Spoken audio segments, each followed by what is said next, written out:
नमस्कार, good afternoon. मैं स्वदीप कुमार बहुत बहुत स्वागत करता हूं आप सभी का हमारे अनअकैडमी के प्लेटफॉर्म पे। और ये हमारे अनअकैडमी का UPSC CSC Hindi let's crack UPSC CSC Hindi इस चैनल के माध्यम से अनअकैडमी हिंदी मीडियम के स्टूडेंट की तैयारी कराती है यूपीएससी के लिए। और रोजाना हम लोग यहाँ पे 1 PM पे पढ़ते हैं इंडियन पॉलिटी। आप लोगों को पता है कि अनअकैडमी इंडिया का लार्जेस्ट लर्निंग प्लेटफॉर्म है। इसका सब्सक्रिप्शन लेकर के आप लोग घर बैठे ऑनलाइन तरीकों से अपनी तैयारियों को आगे बढ़ा सकते हैं। आप इससे जुड़ेंगे तो आपको daily live classes, live test and quiz, पूरा कोर्स स्ट्रक्चर्ड फॉर्म में और जो एक्सेस मिलेगा वो अनलिमिटेड में मिलेगा। इसके लिए आपको अपने मोबाइल पर अनअकैडमी का लर्निंग ऐप डाउनलोड करना है। और ये हूँ मैं, मेरा नाम स्वदीप कुमार। मेरे बारे में ये है मेरे टेलीग्राम चैनल का लिंक, ये है अनअकैडमी का प्रोफाइल लिंक। दोनों लिंक को आप लोग फॉलो कर लेंगे। और 100 से भी ज़्यादा टॉप एडुकेटर्स हैं जो आपको मिलेंगे अनअकैडमी पे, जो आपको यूपीएससी की तैयारी में हर कदम पे मदद करेंगे। ये है अपकमिंग कोर्सेज अनअकैडमी के, ये सभी शुरू होने वाले कोर्स हैं। और यह सब्सक्रिप्शन प्लान दो तरीके का है, प्लस और आइकॉनिक। प्लस जो है वो कंप्लीट जीएस का कोर्स है, जीएस का सब फाउंडेशन कोर्स। इसके लिए आपको यहाँ पे daily live classes, test series, unlimited practice और पूरा स्ट्रक्चर शेड्यूल मिलेगा। जो फाउंडेशन कोर्स है वो आपका 1 साल के लिए है, 2 साल के लिए भी है, 3 साल के लिए भी है। 1 साल का जो फीस है 1 ईयर का 49,500 रुपये। लेकिन जब भी आप सब्सक्रिप्शन लेंगे तो आपसे एक रेफरल कोड मांगता है, वहाँ पे कोड आप डाल देंगे। ये है मेरा कोड स्वदीप, SWADEEP। तो आपको इस फीस में 10% डिस्काउंट मिलेगा, यानी जो 49,500 रुपये है इसमें 10% डिस्काउंट। और आफ्टर डिस्काउंट 1 साल की फीस हो जाएगी 44,550 रुपये। 1 साल का उनके लिए है जिनको 2022 में यूपीएससी का एग्जाम देना है। 2 साल के लिए है उनके लिए जिनको 2023 में यूपीएससी का एग्जाम देना है। इसकी फीस है 72,000 रुपये। इस पे भी अगर आप इस कोड का इस्तेमाल करेंगे तो 10% डिस्काउंट में मिलेगा। फीस होगी 2 साल की 64,800। जो 3 साल का है उनके लिए, जो लोगों को भी 12th में है, अभी भी 12th पास आउट हुए हैं, इसकी फीस है 90,000। इस पे भी इस कोड का इस्तेमाल करेंगे स्वदीप का तो 10% डिस्काउंट में मिलेगा और फीस होगी 81,000 रुपये। तो ये सारा प्लान। दूसरा है आइकॉनिक। जो प्लस वाले सारे कोर्स हैं तो आपको आइकॉनिक में मिलेंगे, क्योंकि जीएस का फाउंडेशन कोर्स यहाँ पे चलता है। कुछ एडिशनल फीचर्स मिलेंगे, जैसे आपको पर्सनल कोच मिलेंगे जो पर्सनली आपकी तैयारी पे ध्यान देंगे। Daily mains question answer writing का प्रैक्टिस कराया जाएगा। पूरे स्टडी प्लान के साथ आपकी तैयारी होगी और पर्सनल फीडबैक भी वो आपको देंगे। ये भी आपको वही 1 साल, 2 साल और 3 साल के लिए है। 1 साल के लिए 69,500 कोड का इस्तेमाल करेंगे, 10% डिस्काउंट 62,550 में हो जाएगा। 2 साल की फीस है 1,07,000। इस पर भी कोड का इस्तेमाल करेंगे स्वदीप का तो 10% डिस्काउंट मिलेगा। After discount fees 96,300। और 3 साल के लिए लेंगे तो 1,41,000 कोड के इस्तेमाल पर 10% डिस्काउंट। After discount fees 1,26,900। दूसरा है ऑप्शनल। उधर जीएस का हो गया, अब यहाँ पे ऑप्शनल। ऑप्शनल आप ले सकते हैं 6 महीने के लिए, 1 साल के लिए, 2 साल के लिए, 3 साल के लिए।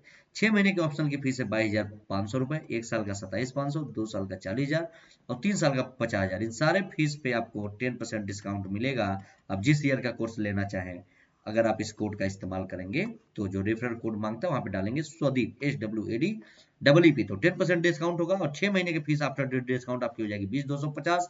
1 साल की फीस हो जाएगी आफ्टर डिस्काउंट 24,750। 2 साल की फीस हो जाएगी आफ्टर डिस्काउंट 36,000 और 3 साल की फीस हो जाएगी आफ्टर डिस्काउंट 45,000 रुपए। उसके बाद 2021-22-23 के लिए अनअकैडमी अभी बैच शुरू कर रही है 11 तारीख से। तो आप लोग इसको जरूर ज्वाइन करिए, बहुत ही इंपॉर्टेंट बैच है। 11 तारीख से 6 महीने का जिन लोगों को 2021 में यूपीएससी प्रीलिम्स देना है उनके लिए स्पेशल बैच है आपका, इंग्लिश हिंदी बाइलिंगुअल तीनों में। और 1 साल का फाउंडेशन बैच भी जिन लोगों को 2022 में एग्जाम देना है उनके लिए भी 11 जनवरी से शुरू हो रहा है। और ये भी फाउंडेशन बैच है आपका, इंग्लिश हिंदी और बाइलिंगुअल तीनों में अवेलेबल है। बस जिस भी कोर्स में एडमिशन ले, कोड आप लोग ध्यान रखें स्वदीप, SWADEEP। आप इस कोड को अप्लाई करेंगे तो आपको फीस में 10% का डिस्काउंट जरूर में मिलेगा। अगला है 2 साल के लिए भी एक बैच शुरू हो रहा है 2023 के लिए, ये भी 11 तारीख से, इंग्लिश हिंदी बाइलिंगुअल। और एक एनसीईआरटी का बैच भी अनअकैडमी शुरू कर रही है यूपीएससी सीएससी प्रीलिम्स एग्जाम के लिए। जो लोग 21 में दे, 22 में दे या 23 में दे, एनसीईआरटी सारे एग्जाम में प्रीलिम्स में काम आएगा। ये भी आप लोगों का इंग्लिश बाइलिंगुअल और हिंदी तीनों में अवेलेबल है। उसके बाद मैंने आप लोगों को बताया था कि उधर जीएस और ऑप्शनल का जो फीस, आप चाहें तो उन दोनों को अलग अलग ना लेकर के एक साथ कॉम्बो ले लें। जीएस का आइकॉनिक और ऑप्शनल ले लेते हैं तो 1 साल की फीस हो जाएगी आपकी 88,700 में, 2 साल का हो जाएगा 31,510 में और 3 साल का हो जाएगा 61,220 में। इन पे भी अगर आप इस कोड का इस्तेमाल करेंगे तो आपको सारे फीस पे 10% का डिस्काउंट जरूर मिलेगा। अगर जीएस का प्लस कोर्स और ऑप्शनल साथ में लेते हैं तो 1 साल का फीस है 70,103, 2 साल का फीस है 99,680 और 3 साल का फीस है 21,200। इस कोड का इस्तेमाल करेंगे तो इन सारे कोर्स पे आपको 10% का डिस्काउंट भी मिल जाएगा। और बताया था मैंने कि आइकॉनिक के बारे में भी पहले फीचर्स, तो इसमें कुछ और फीचर्स अपग्रेड किए गए हैं। इसका भी आने वाले समय में प्राइस अब हाइक होने वाला है, तो जिनको जल्द से जल्द आइकॉनिक का सब्सक्रिप्शन लेना हो ले लें। तो चलिए हम पढ़ते हैं यहाँ पे भारतीय राज्य व्यवस्था के बारे में। हम लोग रोजाना यहाँ पे 1 PM पे एक हमारी क्लास होती है इंडियन पॉलिटिक की, जो हम लोग जीएस के पॉइंट ऑफ व्यू से पढ़ते हैं और प्री कम मेंस के पॉइंट ऑफ व्यू से पढ़ते हैं। ठीक है, भारतीय राज्य व्यवस्था।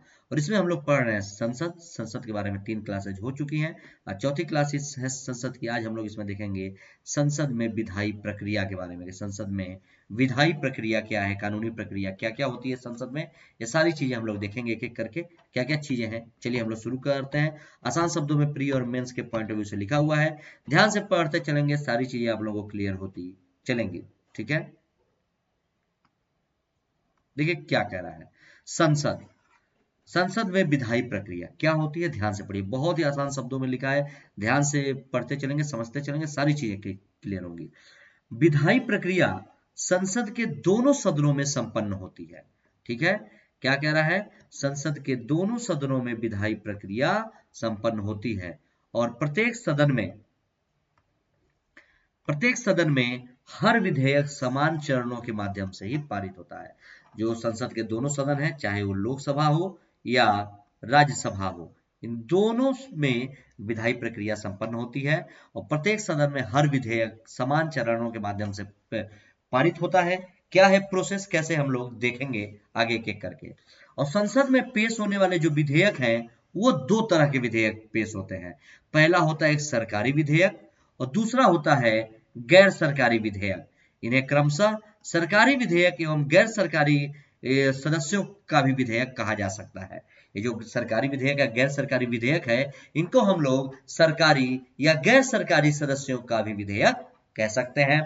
और यद्यपि दोनों समान प्रक्रिया के तहत ही सदन में पारित होते हैं, ठीक है, किंतु उनमें विभिन्न प्रकार का अंतर भी होता है सरकारी और गैर सरकारी विधेयक में। तो क्या अंतर होता है, पहले आप इस चार्ट के माध्यम से सरकारी विधेयक और गैर सरकारी विधेयक का जो अंतर है आप इस चार्ट के माध्यम से देखिए। जो सरकारी विधेयक है इसे संसद में मंत्री द्वारा पेश किया जाता है। सरकारी विधेयक, जितने भी सरकार के विधेयक है वो संसद में कौन पेश करेगा, कि किसी मंत्री के द्वारा पेश किया जाएगा। जो गैर सरकारी विधेयक है इसे संसद में मंत्री के अलावा किसी भी सदस्य द्वारा पेश किया जा सकता है जो सरकारी नहीं है। और जो सरकारी है इसमें सरकार की नीतियों को प्रदर्शित करता है, जो भी उस समय सत्ता में दल है उसकी नीतियों का। और जो गैर सरकारी विधेयक है यह सार्वजनिक मामले पर विपक्षी दल के मंतव्य को प्रदर्शित करता है। जो गैर सरकारी विधेयक है उसको विपक्षी दल पेश करता है और संसद द्वारा इसके पारित होने की पूरी उम्मीद होती है। सरकारी विधेयक के पारित होने की संसद द्वारा पूरी उम्मीद होती है और जो गैर सरकारी विधेयक है उसमें उसे संसद में पारित होने की उम्मीद कम ही रहती है। ठीक है, क्योंकि जिसकी सत्ता है उसी के द्वारा जारी किया गया विधेयक ज्यादातर पास होता है। और सदन द्वारा अस्वीकृत होने पर सरकार को इस्तीफा देना पड़ सकता है। अगर सरकारी विधेयक सदन के द्वारा पास नहीं किया गया तो सरकार को इस्तीफा देना पड़ेगा, जो समय गवर्नमेंट रहेगी। और गैर सरकारी विधेयक अगर अस्वीकृत हो गया तो इसका सरकार पर कोई प्रभाव नहीं पड़ता है। ठीक है, और सरकारी विधेयक में क्या होता है कि सदन में पेश करने के लिए 7 दिनों का नोटिस देना होता है अगर सरकारी विधेयक पेश करना है तो किसी भी सदन में।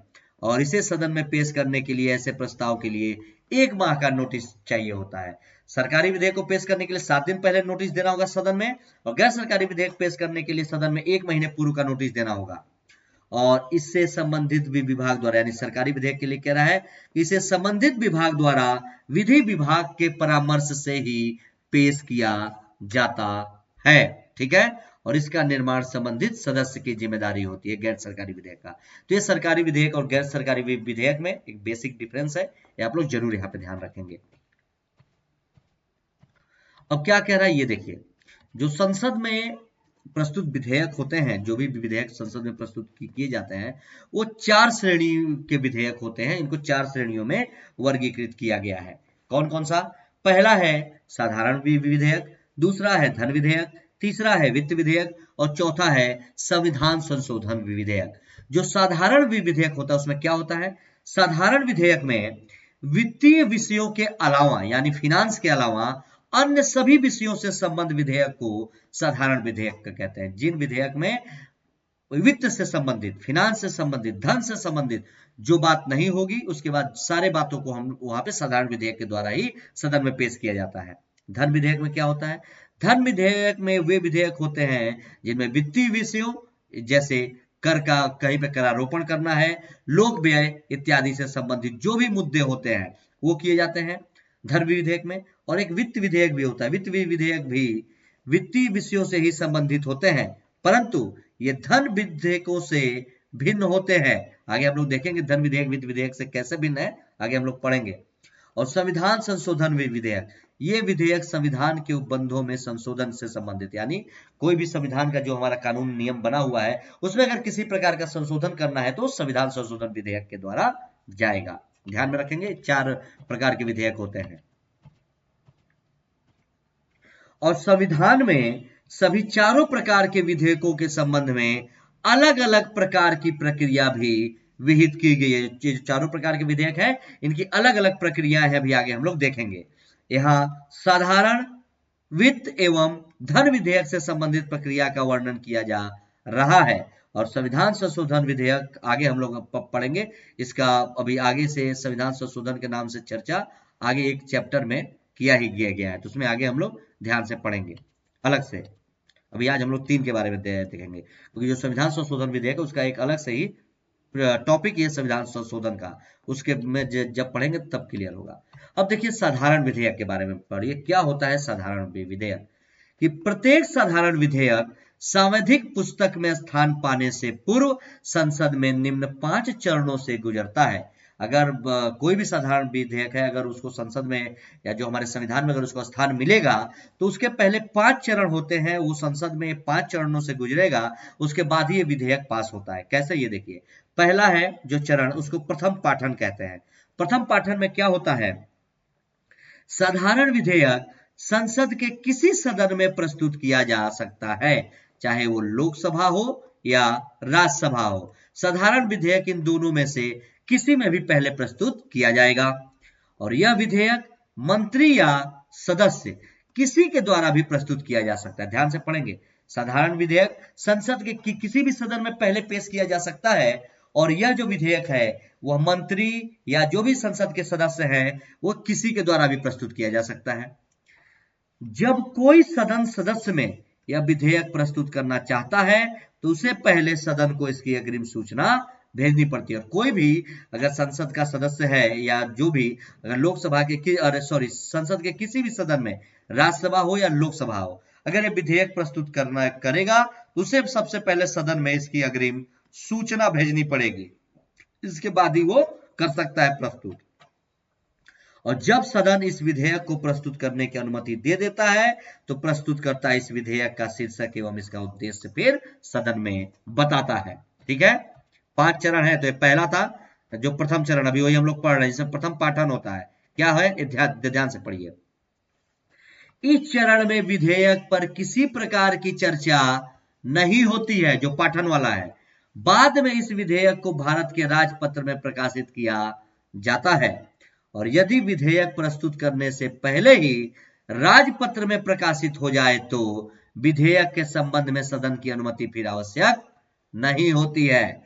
और विधेयक का प्रस्तुतिकरण एवं उसका राजपत्र में प्रकाशित होना ही प्रथम पाठन कहलाता है। जो प्रथम पाठन हमने पढ़ा वो इस तरीके से होता है। दूसरा है द्वितीय पाठन। साधारण विधेयक में 5 चरण से पास होता है। मैंने आपको बताया कि साधारण विधेयक जो सदन में पास होता है उसके 5 चरण है, वो पास होने के पहले इन 5 चरणों से गुजरता है, तब ये जाकर के पास होता है तो कानून बनता है। तो पहला था प्रथम पाठन। दूसरा जो इसमें है वो है द्वितीय पाठन। इसमें क्या होता है कि इस चरण में विधेयक की न केवल सामान्य बल्कि विस्तृत समीक्षा की जाती है संसद की किसी भी सदन में जिसमें यह पहले पेश हुआ है उसकी बात। और इस चरण में विधेयक को अंतिम रूप प्रदान किया जाता है, और विधेयक के प्रस्तुतिकरण की दृष्टि से यह सबसे महत्वपूर्ण चरण होता है, जो द्वितीय पाठन का चरण है। इसी में पूरे विधि की जो भी विधेयक तो प्रस्तुत किया गया साधारण विधेयक, उस पे अच्छे से इस पे चर्चा होती है। वास्तव में इस चरण के द्वितीय पाठन का जो चरण है, इसके 3 उपचरण होते हैं, जिनका नाम है साधारण बहस की अवस्था, समिति द्वारा जांच एवं विचारणीय अवस्था। ये 3 इसके उपचरण होते हैं द्वितीय पाठन के। तो जो इसमें 3 उपचरण होते हैं, तो इसमें जो साधारण बहस की अवस्था होती है उसमें क्या होता है, साधारण बहस की अवस्था में विधेयक की छपी हुई प्रतियां सभी सदस्यों के बीच में वितरित कर दी जाती हैं। सामान्यतया विधेयक के सिद्धांत और उपबंधों पर इसमें चर्चा होती है, लेकिन विधेयक पर विस्तार से विचार विमर्श इसमें नहीं होता। और इस चरण में संसद निम्न 4 में से कोई भी कदम उठा सकता है साधारण बहस की अवस्था में। निम्न 4 में से कौन सा, ये देखिए। पहला, किस पर तुरंत चर्चा कर सकता है या इसके लिए कोई अन्य तिथि भी नियुक्त कर सकता है और कोई डेट भी दे सकता है, और इसे सदन की प्रवर समिति को सौंपा जा सकता है। इसे दोनों सदनों की संयुक्त समिति को भी सौंपा जा सकता है, या इसे जनता के विचार जानने के लिए सार्वजनिक भी किया जा सकता है। ठीक है। और जो प्रवर समिति है, क्या कह रहा है कि प्रवर समिति में उस सदन के सदस्य होते हैं जहां विधेयक लाया गया है। जिस सदन में लाया गया है, लोकसभा या राज्यसभा जिसमें पहले लाया गया है, उसी सदन के सदस्य होते हैं प्रवर समिति में। और संयुक्त समिति में क्या होता है कि दोनों सदस्यों के सदस्य शामिल होंगे। अगर प्रवर समिति को सौंपा तो उसी प्रवर समिति में उसी सदन के सदस्य होंगे जिसमें वो पहले लाया गया है, चाहे वो राज्यसभा में लाया गया हो पहले या लोकसभा में वो पहले लाया गया हो। इन चीजों को आप लोग ध्यान में रखेंगे। और अगर संयुक्त समिति को सौंपा गया तो संसद के दोनों सदनों के लोग रहेंगे। ठीक है। और जो दूसरा इसकी जो इसी में जो समिति अवस्था थी उसके बारे में देखिए कि सामान्यतया विधेयक को सदन की एक प्रवर समिति को सौंप दिया जाता है, और यह समिति विस्तार पूर्वक विधेयक पर खंडावार विचार करती है एक एक खंड से, लेकिन वह इसके मूल विषय में परिवर्तित नहीं कर सकती।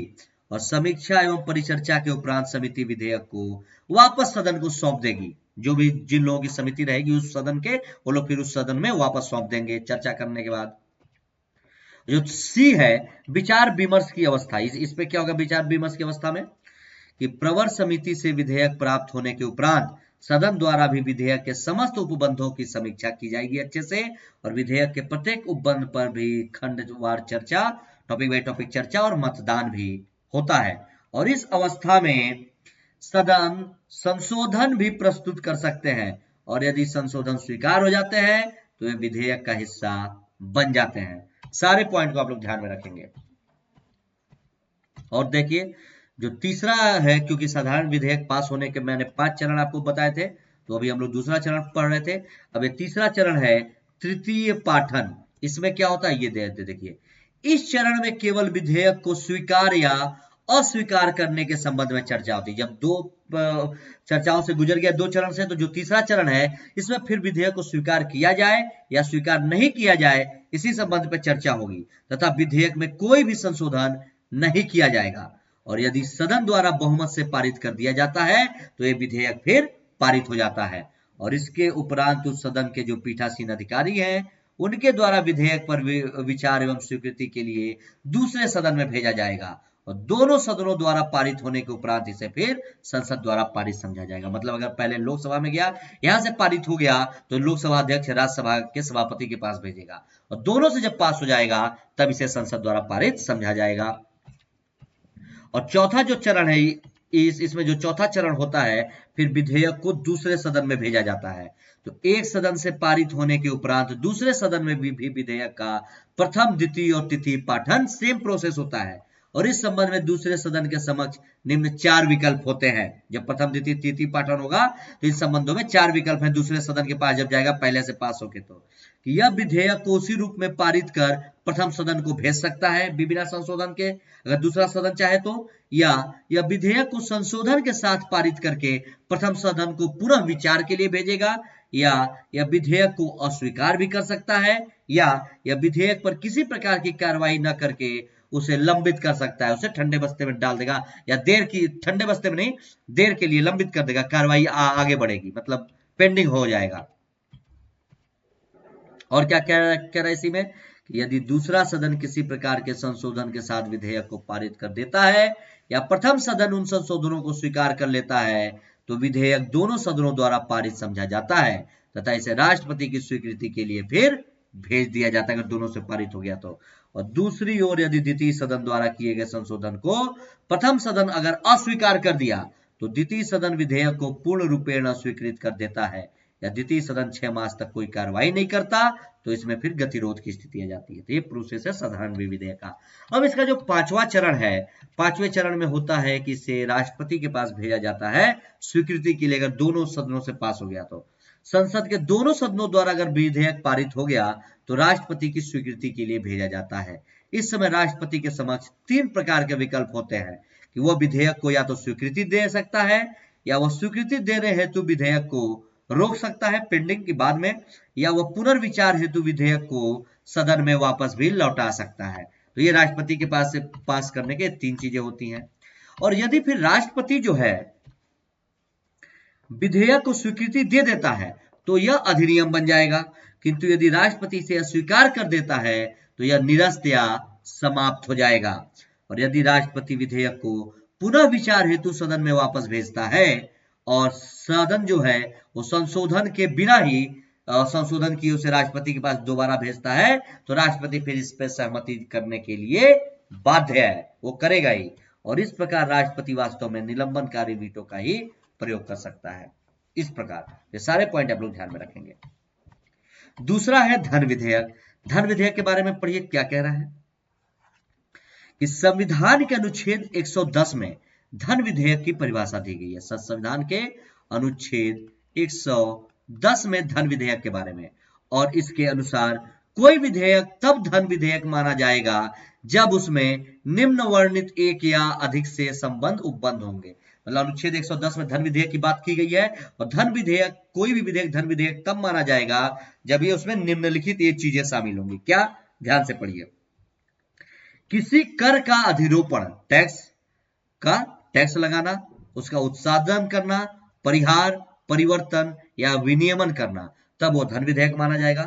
केंद्र सरकार द्वारा उधार लिए गए धन का विनियमन करना, भारत की संचित निधि या आकस्मिक निधि की अभिरक्षा, ऐसे किसी निधि में धन जमा करना जिसमें से उसमें धन निकालना होता है, ये सारे विधेयक जब होंगे तो धन विधेयक का मामला होगा। और भी पॉइंट है कि भारत की संचित निधि से धन का विनियोग, भारत की संचित निधि पर भारित किसी व्यय की उद्घोषणा या इस प्रकार के किसी व्यय की राशि में अगर वृद्धि करनी हो तो ऐसे विधेयक धन विधेयक कहलाते हैं। और भारत की संचित निधि, लोक लेखे या किसी प्रकार की धन की प्राप्ति या अभिरक्षा या इनसे व्यय या इनका केंद्र या राज्य की निधियों का लेखा जोखा परीक्षण या उपरोक्त विदिष्ट किसी विषय का अनुषंगिक कोई भी विषय हो, ये सारे जब होंगे तभी वो धन विधेयक कहलाएगा। और कोई विधेयक ये निम्न कारणों से धन विधेयक नहीं माना जाएगा कि अगर जुर्माना या अन्य धन शक्तियों का अधिरोपण करता है तो धन विधेयक नहीं होगा। अनुज्ञप्तियों के लिए फीसों की या की गई सेवाओं के लिए फीसों की अगर मांग करता है तो भी धन विधेयक नहीं होगा।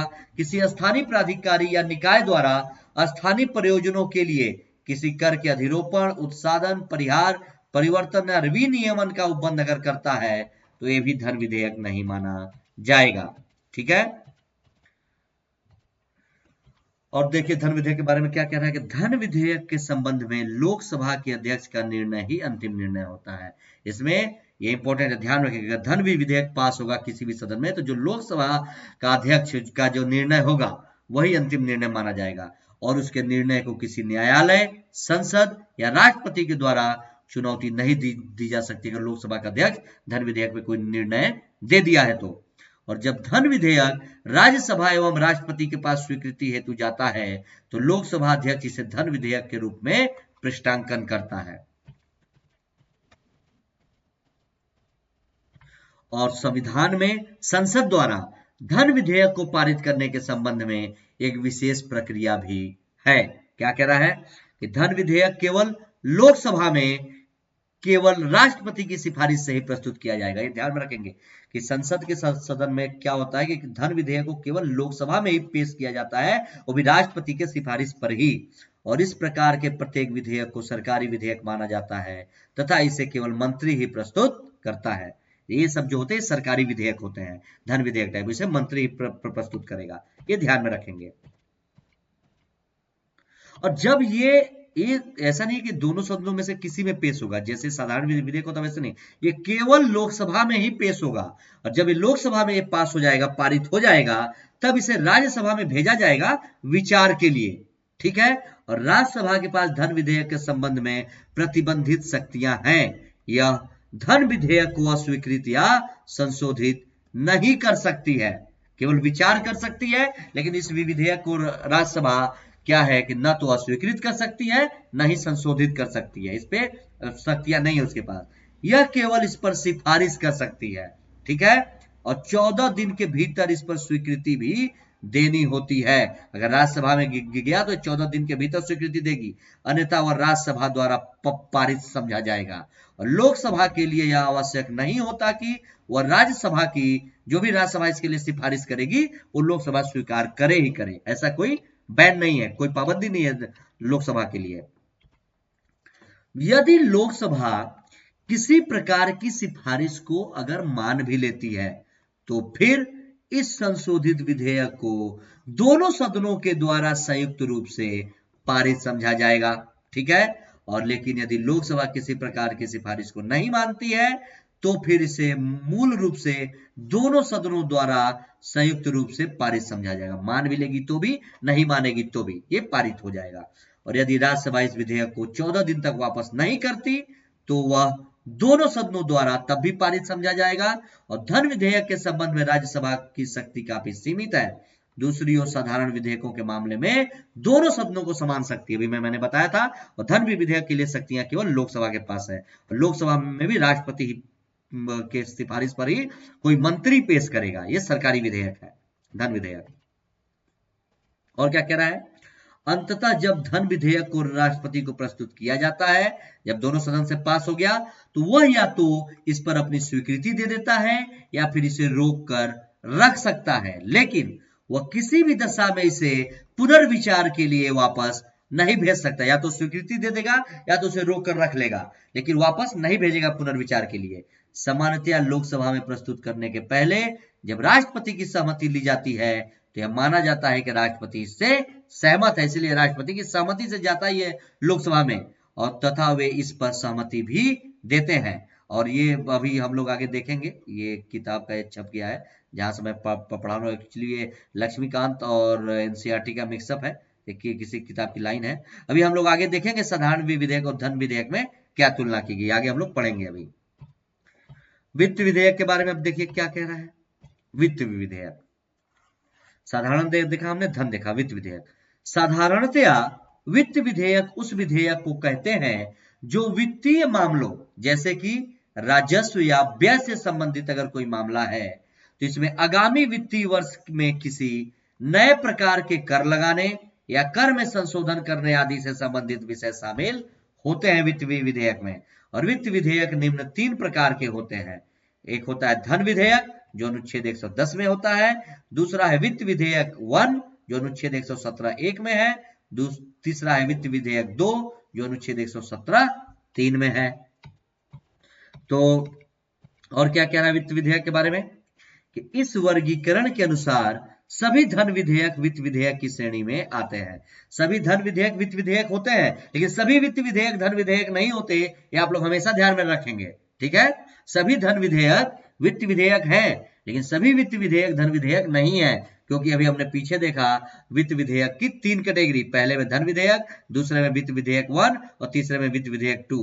धन विधेयक अनुच्छेद 110 और वित्त विधेयक 1 117(1) और वित्त विधेयक सेकेंड 117(3) अनुच्छेद, ये ध्यान में रखेंगे। तो यद्यपि सभी धन विधेयक वित्त विधेयक होता है, अच्छा देखिए अगला लाइन यही लिखा है, किंतु सभी भी वित्त विधेयक धन विधेयक नहीं होते हैं, और केवल वे वित्त विधेयक ही धन विधेयक होते हैं जिनका उल्लेख संविधान के अनुच्छेद 110 में किया गया है, बस। और धन विधेयक को लोकसभा द्वारा भी धन विधेयक के रूप में प्रमाणित किया जाता है। और वित्त विधेयक 1 तथा 2 की चर्चा संविधान के अनुच्छेद 117 में की गई है, 117(1) और 117(3) में। अब धन विधेयक के बारे में तो हमने पीछे पढ़ ही लिया था। अब यहाँ पे जो वित्त विधेयक 1 है इसके बारे में पढ़िए। एक वित्त विधेयक वह विधेयक है जिसमें अनुच्छेद 110 में उल्लिखित सभी मामले आते हैं, जो धन विधेयक में है। और इसके अलावा अन्य आय के मामले में भी, जैसे एक विधेयक जिसमें ऋण संबंधी खंड हो लेकिन वह विशिष्ट ऋण से संबंधित न हो, वित्त विधेयक एक में दो रूपों में धन विधेयक के समान है। कैसे कि दोनों लोकसभा में पेश किए जाते हैं, धन विधेयक भी वित्त विधेयक वन भी, और दोनों राष्ट्रपति के सहमति के बाद ही पेश किए जाते हैं। यानी धन विधेयक और वित्त विधेयक वन ये दोनों लोकसभा में ही पेश होते हैं और दोनों राष्ट्रपति के सहमति से ही पेश होते हैं। और अन्य सभी मामलों में एक वित्त विधेयक वह विधेयक है जिसे उसी प्रकार व्यवहृत किया जाता है जैसे कि साधारण विधेयक। बाकी इन दो मामलों को छोड़ करके जो वित्त विधेयक एक है, इसका प्रोसेस साधारण विधेयक की तरह ही है। ठीक है, ध्यान में रखेंगे उन दोनों को छोड़ करके। ठीक है, आगे देखिए क्या। तथापि इसे राज्य इसलिए है साधारण विधेयक के द्वारा, राज्यसभा इसे चाहे तो स्वीकार और अस्वीकार कर सकता है। हालांकि इस संबंध में किसी भी सदन द्वारा विधेयक में प्रस्तावित कर आदि को तब तक काम का समाप्त नहीं किया जा सकता जब तक कि राष्ट्रपति इसकी सहमति न दे दे। ध्यान में रखेंगे, वित्त विधेयक वन को भी पेश लोकसभा में ही किया जाएगा। इस मामले में तो धन विधेयक के समान है, लेकिन बाकी मामलों में और एक मामले में और के राष्ट्रपति के सिफारिश से कोई मंत्री ही इसको पेश करेगा लोकसभा में। इस मामले में ये जो वित्त विधेयक वन है धन विधेयक के समान है, लेकिन बाकी मामलों में साधारण विधेयक के समान। जैसे कि धन विधेयक में क्या हुआ था कि लोकसभा से पारित होकर राज्यसभा में जाएगा तो राज्यसभा का उसमें प्रतिबंधित शक्तियां हैं, वो उसको स्वीकार अस्वीकार नहीं कर सकता, केवल सिफारिश दे सकता है। वो सिफारिश वो भी लोकसभा माने या न माने उसके लिए बाध्य नहीं है। लेकिन अगर वित्त विधेयक का ये वन अगर जाएगा फिर राज्यसभा के पास, तो स्वीकार करे या स्वीकार न करे ये राज्यसभा के ऊपर डिपेंड करता है। यानी फैक्स की कमी या समाप्ति के लिए प्रावधान और संशोधन के लिए राष्ट्रपति की सिफारिश की आवश्यकता इसके लिए नहीं पड़ती राज्यसभा में भेजने के लिए। और यदि इस प्रकार के विधेयक दोनों सदनों के बीच में अगर कोई गतिरोध होता है, मान लीजिए लोकसभा से पास होकर चला गया और राज्यसभा में पास नहीं हुआ, तो राष्ट्रपति दोनों सदनों को गतिरोध को समाप्त करने के लिए फिर संयुक्त बैठक बुलाती है दोनों सदनों की। कौन वो बुलाएगा? राष्ट्रपति। और जब विधेयक राष्ट्रपति को प्रस्तुत किया जाता है तो वह या तो विधेयक को अपनी स्वीकृति दे सकता है या उसे रोक सकता है या फिर पुनर्विचार के लिए सदन को वापस कर सकता है। ये वित्त विधेयक का पार्ट वन है। और दूसरा है वित्त विधेयक का पार्ट टू। इसमें क्या होता है ये देखिए पार्ट टू में। यह जो वित्त विधेयक पार्ट टू है, ये भारत की संचित निधि पर भारित व्यय संबंधी उपबंध होते, जो भारत की संचित निधि है जिसके द्वारा पूरे देश का काम होता है, उसमें उपबंध होते हैं। लेकिन इसमें वह कोई मामला नहीं होता जिसका उल्लेख अनुच्छेद 110 में होता है। धन विधेयक का कोई भी मामला वित्त विधेयक 2 में नहीं होता है। इसे साधारण विधेयक की तरह ही प्रयोग किया जाता है और इसके लिए भी वही प्रक्रिया अपनाई जाती है जो सारी प्रक्रियाएं साधारण विधेयक के लिए अपनाई जाती थी। और इसके अलावा इस विधेयक की एकमात्र प्रमुख विशेषता यह है कि सदन के किसी भी सदन के द्वारा, संसद के, ये संसद है यहाँ पे, कि संसद के किसी भी सदन के द्वारा इसे तब तक पारित नहीं किया जा सकता जब तक कि राष्ट्रपति सदन को ऐसा करने की अनुशंसा न दे दे, तब तक ये कोई भी सदन इसको पास नहीं कर सकता। ये इसकी खास बात है। और क्या कह रहा है कि वित्त विधेयक 2 को संसद के किसी भी सदन में पुनः स्थापित किया जा सकता है और इसे प्रस्तुत करने के लिए राष्ट्रपति की सहमति की आवश्यकता नहीं होगी दोबारा। और दूसरे शब्दों में राष्ट्रपति की अनुशंसा परिचय के स्तर पर नहीं लेकिन विचार के स्तर पर जरूरी है और दोनों ही सदन इसे स्वीकार या फिर अस्वीकार कर सकते हैं। और यदि इस प्रकार के विधेयक में दोनों सदनों के बीच अगर कोई गतिरोध होता है तो राष्ट्रपति दोनों सदनों के गतिरोध को समाप्त करने के लिए इसमें भी संयुक्त बैठक बुलाएगा। और जब विधेयक राष्ट्रपति को प्रस्तुत किया जाता है तो वह या तो विधेयक को अपनी स्वीकृति दे देगा या उसे रोक सकता है या फिर पुनर्विचार के लिए दोबारा इसको भी वो भेज सकता है। तो सारे पॉइंट ध्यान में रखेंगे। अब ये अंतर है जो मैंने आपको भी बताया था, हम लोग आगे देखेंगे साधारण विधेयक बनाम धन विधेयक में क्या अंतर है। साधारण विधेयक जो है उसे लोकसभा या राज्यसभा में कहीं भी पहले भेजा जा सकता है, लेकिन धन विधेयक को केवल लोकसभा में ही भेजा जा सकता है। साधारण विधेयक इसे या तो मंत्री द्वारा या गैर सरकारी सदस्य के द्वारा ही स्थापित किया जाएगा या किसी भी सदन में पेश किया जाएगा। और धन विधेयक को केवल मंत्री द्वारा ही पेश किया जाता है क्योंकि धन विधेयक एक सरकारी विधेयक है। और साधारण विधेयक बिना राष्ट्रपति की संस्तुति के स्थापित होता है, इसके लिए राष्ट्रपति की परमिशन की जरूरत नहीं है।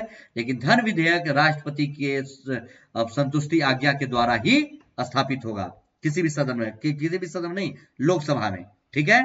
और साधारण विधेयक को राज्यसभा द्वारा संशोधित या स्वीकृत किया जा सकता है, लेकिन धन विधेयक को राज्यसभा कोई संशोधन नहीं कर सकती या इसे अस्वीकृत नहीं कर सकती है। आगे क्या कह रहा है कि साधारण विधेयक राज्यसभा में अधिकतम 6 माह के लिए राज्यसभा इसको रोक सकती है, लेकिन धन विधेयक को राज्यसभा मात्र 14 दिन के लिए रोक सकती है और 14 दिन बाद अपने आप वो पारित हो जाएगा। और साधारण विधेयक को राज्यसभा में भेजने के लिए अध्यक्ष के प्रमाण की जरूरत नहीं होती है, लेकिन इसके में अध्यक्ष के प्रमाण की जरूरत होती है। और जो साधारण विधेयक इसको दोनों सदनों से पारित होने के बाद राष्ट्रपति की मंजूरी के लिए भेजा जाता है और असहमति की अवस्था में राष्ट्रपति संयुक्त बैठक बुला सकता है। लेकिन धन विधेयक में क्या होता है कि इसे सिर्फ लोकसभा से पारित होने के बाद ही राष्ट्रपति की मंजूरी के लिए भेजा जाएगा और इसमें दोनों सदनों के सहमति या असहमति का कोई अवसर होता ही नहीं है, इसलिए संयुक्त बैठक का कोई उपबंध धन विधेयक में होता ही नहीं है।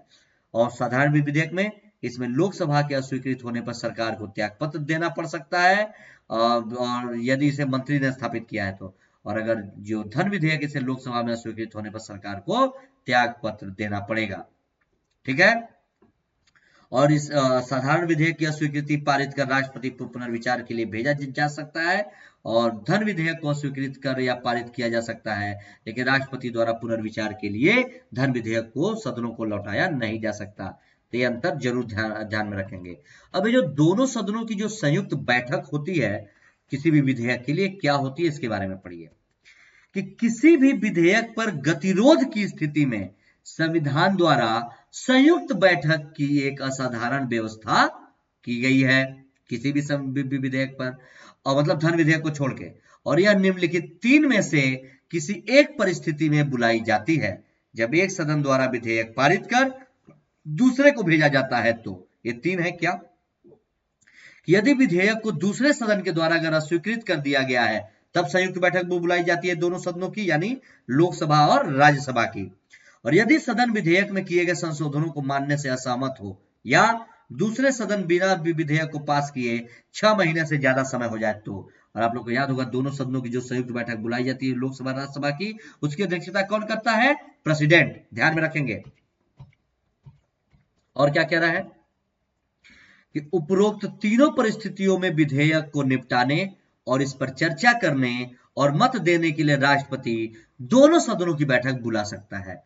और उल्लेखनीय है कि संयुक्त बैठक साधारण विधेयक या वित्त विधेयक के मामलों में ही आहूत की जा सकती है तथा धन विधेयक या संविधान संशोधन विधेयक के बारे में इस प्रकार की संयुक्त बैठक की कोई व्यवस्था नहीं है। तो धन विधेयक और जो संविधान संशोधन विधेयक है जो इसके बारे में अलग से हम एक पूरा चैप्टर पढ़ेंगे, लेकिन अभी ध्यान में रख लीजिए कि धन विधेयक और संविधान संशोधन विधेयक में दोनों सदनों की संयुक्त बैठक नहीं वो बुलाई जा सकती, ये ध्यान में रखेंगे। और क्या कह रहा है कि धन विधेयक के मामले में संपूर्ण शक्तियां लोकसभा को है, जबकि संविधान संशोधन के बारे में विधेयक को दोनों सदनों से अलग अलग पारित होना आवश्यक होता है। ठीक है। ये संविधान संशोधन धन विधेयक के बारे में अंतर भी है कि संविधान संशोधन के बारे में संपूर्ण शक्ति तो लोकसभा के पास है, लेकिन संविधान संशोधन में विधेयक को दोनों सदन में पारित होना जरूरी है, लेकिन इसके बावजूद भी इसकी संयुक्त बैठक नहीं बुलाई जा सकती। ध्यान में रखेंगे। क्या कह रहा है और क्या कह रहा है कि 6 माह की अवधि में उस समय को नहीं गिना जाता जब अन्य सदन में 4 क्रमिक दिनों हेतु सत्रावसान या स्थगन रहा हो। जो 4 दिन का कार्यक्रम होगा वो 6 महीने की अवधि में नहीं गिना जाता, जो एक कोई भी सदन उसको रोक सकता है साधारण विधेयक को। और यदि कोई विधेयक लोकसभा विघटन होने के कारण छूट जाता है तो संयुक्त बैठक फिर नहीं बुलाई जाती। अगर लोकसभा का विघटन हो गया और कोई विधेयक वहां पे छूट गया तो उसके लिए भी संयुक्त बैठक नहीं बुलाई जाएगी। लेकिन संयुक्त बैठक तब बुलाई जा सकती है जब राष्ट्रपति इस प्रकार की बैठक की नोटिस देते हैं और लोकसभा विघटन से पूर्व अगर वो नोटिस जारी कर दिया गया है तो, और राष्ट्रपति द्वारा इस प्रकार का नोटिस देने के बाद कोई भी सदन इस विधेयक पर कोई कार्रवाई फिर नहीं कर पाएगा। इंपॉर्टेंट रखिएगा दोनों सदनों की संयुक्त बैठक में। और क्या कह रहा है कि दोनों सदनों की संयुक्त बैठक की अध्यक्षता लोकसभा का अध्यक्ष करता है तथा उसकी उपस्थिति में उपाध्यक्ष यह दायित्व निभाता है, और यदि उपाध्यक्ष भी उपस्थित हो तो राज्यसभा का उपसभापति यह दायित्व निभाता है। यदि उपाध्यक्ष भी अनुपस्थित है तो दोनों सदनों की संयुक्त की अध्यक्षता लोकसभा का अध्यक्ष, राष्ट्रपति नहीं, लोकसभा का अध्यक्ष करता है। जो अगर संयुक्त बैठक होती है तो दोनों की अध्यक्षता, ध्यान में रखेंगे, राष्ट्रपति नहीं करता। और यदि अब लोकसभा अध्यक्ष नहीं है तो उसकी अनुपस्थिति में उपाध्यक्ष करेगा, यदि उपाध्यक्ष नहीं है तब राज्यसभा का उपसभापति करेगा, ये ध्यान में रखेंगे। यदि राज्यसभा का उपसभापति भी अनुपस्थित है तो संयुक्त बैठक की उपस्थिति सदस्यों द्वारा इस बात का निर्णय किया जाता है कि इस संयुक्त बैठक की अध्यक्षता कौन करेगा। और यहाँ यह स्पष्ट करना आवश्यक है कि साधारण स्थिति में इस संयुक्त अधिवेशन की अध्यक्षता राज्यसभा का सभापति नहीं करता है। वो राज्यसभा का सभापति नहीं करता है, वो मैं वहां पे मैं वो झटके में मैंने प्रेसिडेंट कह दिया था, लोकसभा का अध्यक्ष करता है, ठीक है ना, ध्यान में रखेंगे, क्योंकि वह किसी भी सदन का सदस्य नहीं होता है राज्यसभा का सभापति, इसीलिए। और इस संयुक्त बैठक का कोरम दोनों सदनों की कुल सदस्य संख्या का 1 से 10 भाग होता है। और संयुक्त बैठक की कार्रवाई लोकसभा के प्रक्रिया नियमों के अनुसार संचालित होती है, जबकि न कि राज्यसभा के नियमों के अनुसार। ये भी ध्यान में रखेंगे, जब संयुक्त बैठक बैठती है तो लोकसभा के जो नियम है उसके अनुसार कार्रवाई होगी। और यदि विवादित विधेयक को इस संयुक्त बैठक में दोनों सदनों की उपस्थिति एवं मत देने वाले सदस्यों की संख्या के बहुमत से पारित कर दिया जाता है तो यह माना जाता है कि विधेयक को दोनों सदनों ने फिर पारित कर दिया है। और सामान्यतया लोकसभा के सदस्यों की संख्या अधिक होने के कारण इस संयुक्त बैठक में उसकी शक्ति ज्यादा होती है, क्योंकि लोकसभा के सदस्यों की संख्या राज्यसभा से ज्यादा होती है। और क्या कह रहा है, और संविधान में यह उपबंध है कि इस संयुक्त बैठक में कोई भी संशोधन केवल 2 परिस्थितियों के अलावा नहीं किया जा सकता। क्या? वे संशोधन जिनके बारे में दोनों सदन अंतिम निर्णय न ले पाए हों, तथा वे संशोधन जो इस विधेयक के पारित होने में विलंब कार्यों से अनिवार्य किए गए हों। तो ये जरूर ध्यान में रखिएगा। और क्या कह रहा है कि 1950 से दोनों सदनों की संयुक्त बैठकों को 3 बार अभी तक बुलाया जा चुका है। विधेयक जो संयुक्त बैठक के रूप में पारित हुए वो नीचे दिए गए हैं। 1950 से अभी तक में मात्र दोनों सदनों की बैठकों को 3 बार बुलाया गया है। और उन दोनों सदनों की बैठक में जो विधेयक पारित हुए ये 3 विधेयक हैं, 3 बार में। पहला है 1960 में बुलाया गया था, दहेज प्रतिषेधक विधेयक उस समय पारित हुआ। फिर 1977 में बुलाया गया था, 1950 के बाद में बैंक सेवा आयोग विधेयक इसमें पारित हुआ। और तीसरी बार बुलाया गया था 2002 में, जब आतंकवाद निवारण विधेयक पारित हुआ था। ये 3 विधेयक पारित हुए थे।